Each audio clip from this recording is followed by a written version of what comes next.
કે મારી માં છે કે મારા રૂપિયા છે, એને ખબર ન હોય નાગ નીકળ્યો હોય તો ચાલે.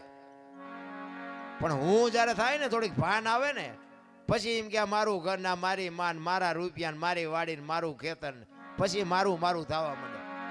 નકર માણસ જન્મે દે દીએ બાપુ છે ને કોઈ નામ નથી લખાવી શકતું, મરે પછી કોઈ નામ કમીએ નથી કરાવી શકતું. આપણે આપણું નામ જો લખાવીએ ન હકતા હોય ને ભૂહાવીએ ન હકતા હોય તો આપણે બીજું શું કરી શકવાના હતા. માં છે એ તો માં છે. ભલા એક માનો પ્રસંગ, એક પુરુષોત્તમ બાપુ એક વાણીમાં એવું લખે છે કે મારી માં તો મારી માં છે. હું તો કોઈ તીરથ જાત્રા વ્રત કરવાનું, પુણ્ય કરવાનું, દાન કરવાનું હું કોઈને કહેતો જ નથી. બધે હિલોળા મારે છે, કોઈને કાંઈ કોઈને ઘટતું નથી. આપણે કોઈને કઈ દીધા જેવું જ નથી.